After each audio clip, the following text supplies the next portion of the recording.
Para sa Eat Bulaga under TVJ Facebook page na may 2.5 million followers at sa Eat Showtime naman na may 18 million followers. So as of 2:15 PM ang Eat Showtime po ay may kasalukuyang segment na tawag ng tanghalan. Samantalang ang Eat Bulaga naman po ay Bulagaan Olympics or Eat Bulaga Olympics. So dito makikita po natin ang Eat Showtime po ay may 3.5 thousand viewers at ang Eat Bulaga po sila po ay may live viewers na 7.3 thousand live viewers. So again, as of 2:16 PM ang Eat Showtime ay may 3.5 thousand viewers at ang Eat Bulaga naman po ay may 7.3 thousand viewers.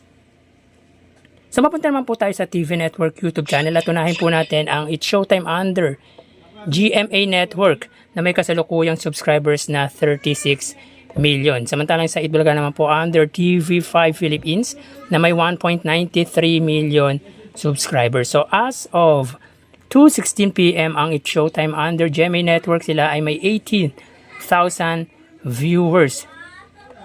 Ang Eat Bulaga naman po under TV5 ay may 31,000 viewers. So again, as of 2:16 PM ang Eat Showtime under GMA Network sila ay may 18,000 viewers at ang Eat Bulaga naman po under TV5 ay may 31,000 live viewers. So mapunta naman po tayo sa main YouTube channel ng dalawang noontime show para po sa Eat Showtime under ABS-CBN Eat Showtime na may kasalukuyang subscribers na 2.32 million subscribers. Samantalang sa Eat Bulaga naman po under Eat Bulaga TVJ YouTube channel na may kasalukuyang subscribers na 1.07 million subscribers. So as of 2:17 PM ang Eat Showtime sila po ay may 53,000 viewers.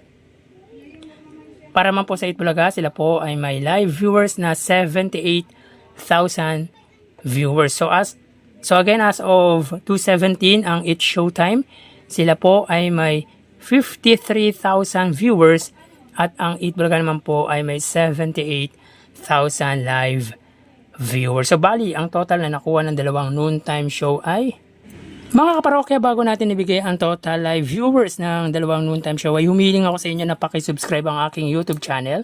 Pakiclick ang bell icon para una kayong manotify sa mga bagong video na ilalabas ko. At pakidami nyo na din na i-follow ang aking Facebook page na Mega TV at ang aking TikTok account na Kaparokya TV. Maraming salamat! So bali, ang total na nakuha ng Eat Showtime ay 74,000. 3,000 para sa kanilang Facebook Live, 18,000 sa TV Network YouTube channel at 53,000 sa kanilang main YouTube channel. Ang Eat Bulaga naman po, sila po ay may 116,000 viewers. 7,000 sa kanilang Facebook Live, 31,000 sa kanilang TV Network YouTube channel at 78,000 naman po sa kanilang main YouTube channel. So again, ang Eat Showtime ay may 74,000 viewers at ang Eat Bulaga naman po ay 116,000 live viewers. Yan po lumalabas sa kanilang online viewership as of 2:19 PM at sa Lunes ay matutunghayan nyo na naman ang panibagong yugto ng ating online views update ng dalawang noontime show.